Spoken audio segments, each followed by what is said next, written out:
You have to kind of take a step back and see what the biggest players in the world are doing.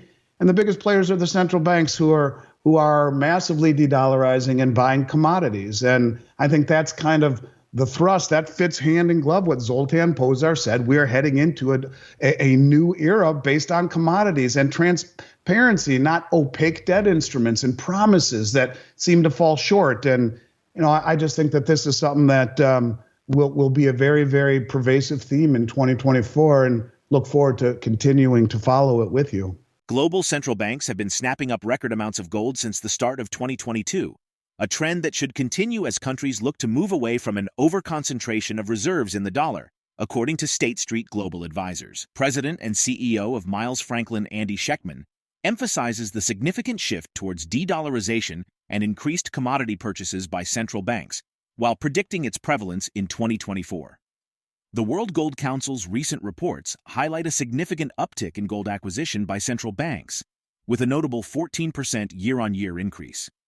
China's contribution is particularly striking, with its central bank amassing over 2,192 tons. China and Russia have led the anti-dollar drive, which saw the Brics group of nations weigh the prospect of a shared currency. Meanwhile, he mentions the overlooked trend of countries like India acquiring substantial silver alongside gold. According to global data, India will be the world's 11th largest producer of silver in 2022, with output down by 0.95% in 2021. Over the 5 years to 2021, production from India increased by a CAGR of 7% and is expected to rise by a CAGR of 0.11% between 2022 and 2026. Andy points out that the Brics applicants' shared natural resources may change the framework significantly. The number of Brics members will actually double. Another 20 states have made similar inquiries or would like to establish special privileged relations with this association. Next year, Russia will be chairing Brics, which will no longer be the five. Now, we present the clips of Andy Schectman's insights from his recent interview with Liberty and Finance. Before we continue to delve into this discussion, please subscribe to our channel and activate the bell icon for timely updates. That I'll mention regarding other countries is we've talked a lot about countries buying copious amounts of gold. Central banks, the most well-informed traders on the globe, are buying copious amounts of gold, and we know that.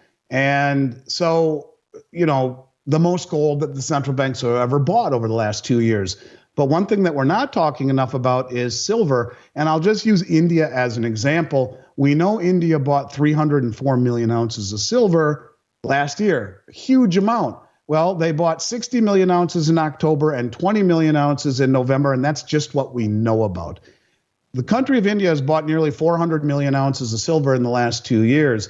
The legitimacy of what these countries are doing should not be overlooked, and it's serious. And again, if all we do is look at price and listen to the Western media, we will ignore all of this. But I just want people to know that this is why people are missing so much of what's happening, because the media is not telling us what's happening over there. That's what I'm focused on, and troubled more so maybe by what's happening here.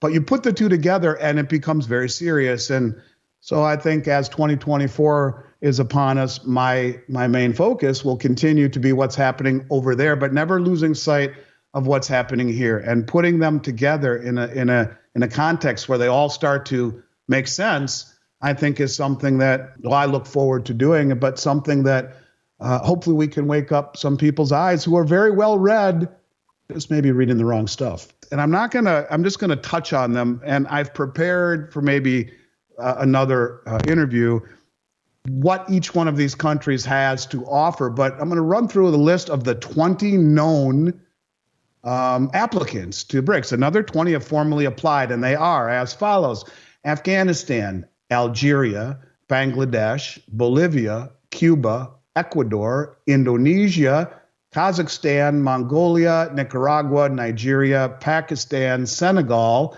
Sri Lanka, Sudan, Thailand, Turkey, Uruguay, Uzbekistan, and Venezuela. Now, the common theme to all of these countries, by and large, is natural resources. Many of them are untapped.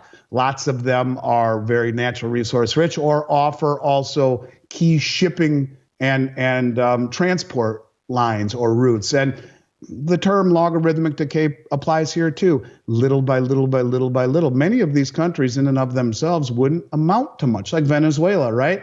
They have the world's largest known oil reserves, the largest in the world. And so when you talk about these countries that are all signing on, there's another 20 that we're not sure of yet that have informally applied. Heck, by next summer, you could see as many 40 applicants or more to the BRICS and gaining massive critical mass, or adoption, as the crypto space likes to call it. And that's when I think you'll see a greater likelihood of big changes, like a common settlement currency being discussed when you have a massive adoption. So just touching on the BRICS for a moment, and that's one thing I wanted to chat about. I think it's very relevant. The United Arab Emirates, UAE, seeks to reshape oil trade dynamics by proposing settlements in local currencies rather than the US dollar. Reports suggest the UAE is actively engaging with 15 countries to encourage payments in local currencies, aiming to reduce dependence on the dollar. This initiative could potentially recalibrate bilateral strategic alliances among BRICS countries, potentially altering the financial landscape. Moreover, following this development, there was an impromptu meeting involving Putin in Dubai, a significant event considering Putin's infrequent travels due to security reasons. This meeting occurred immediately after the UAE's declaration about the dollar and just before an OPEC meeting in Saudi Arabia, where an increase in oil production was announced. He doubts the Fed's recent actions in dealing with inflation. Despite the Fed's claims of victory against inflation, Andy believes this proclamation was premature. He underscores that the inflation rate stands at 4%, double the Fed's target of 2%. Additionally, while headline inflation in the U.S. marginally dropped to 3.1% year-on-year, core inflation remained steady at 4%, indicating persistent pricing power in the services sector. Even when considering alternative measures like the Consumer Price Index, CPI, from 1990 or 1980, inflation rates are considerably higher, reaching 8% or 10% respectively. Let's get back to the interview.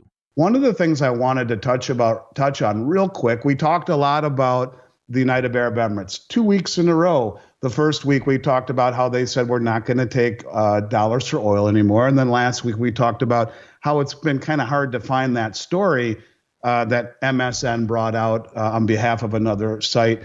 But I found it interesting, and I don't think we talked about this, but that, the announcement supposedly was made 2 days before 200 countries came to Dubai for the United Nations Summit on Climate Change. Great. So, the gentleman presiding over it is the head of the state-owned United Arab Emirates oil company. They make that announcement 2 days before 200 delegates show up in the country. Big announcement. We agree on that, I believe. But one of the things that happened subsequently that I find very interesting, and I'm not sure if we touched on this or not. If we did, forgive me. If not, maybe for those who haven't heard it, I think it's very interesting. And that is that an impromptu meeting, Putin, happened a day or two after the summit ended. And that's relevant to me because, look, you had Putin flanked by 4 Russian MiG fighter jets make an impromptu unannounced meeting to Dubai right after the summit ended, right after they, United Arab Emirates told the world we're not going to take dollars for oil going forward.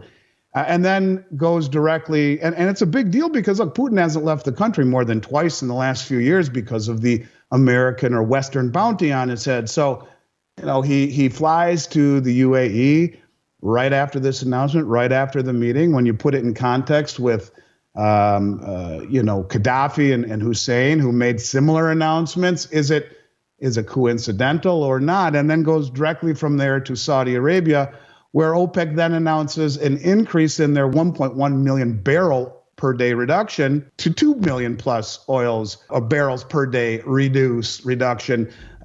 Is it all coincidental, or are all of these things lining up and gaining more and more critical mass, velocity? And I think the answer, at least in my mind, is yes, they are gaining critical mass. And so I just wanted to touch on that in terms of the BRICS. That to me was the most noteworthy thing. I mean, we're being told that what the Fed just did was signal victory against inflation.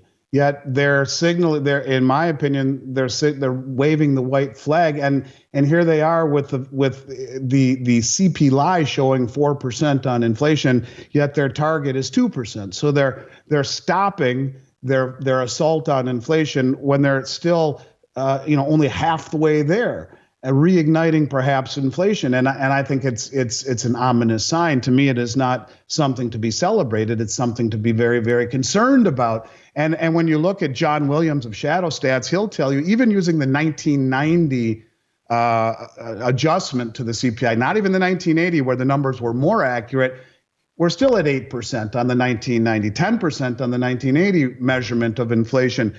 So when you talk about going the other direction, pivoting, and up to 3 cuts in 2024, we're a long ways away from their target.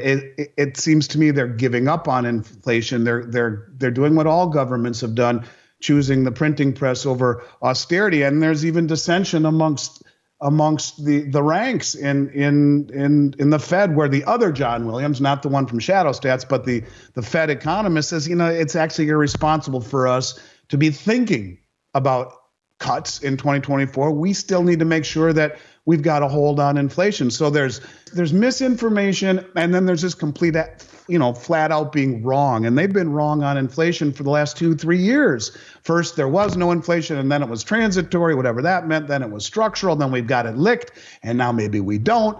And the bottom line is that you can't rely on the information we're being given from any of these entities that are supposedly giving us the scoop. And I think you have to kind of take a step back and see what the biggest players in the world are doing. And the biggest players are the central banks who are massively de-dollarizing and buying commodities. Looking ahead, the global financial stage seems poised for further transformations. Some experts consider anti-dollar efforts a threat, while others dismiss it as insignificant. In recent years, a notable trend has been of central banks increasing their gold holdings. Some view this as a response to concerns about the stability of traditional currencies, or as a hedge against geopolitical and economic risks. How do you see the rising gold and silver acquisitions influencing the future of international finance and the value of these precious metals? Share your thoughts in the comment section below. If you find this video informative, don't forget to support our channel and turn on notifications to stay informed about our latest videos. See you in the next video.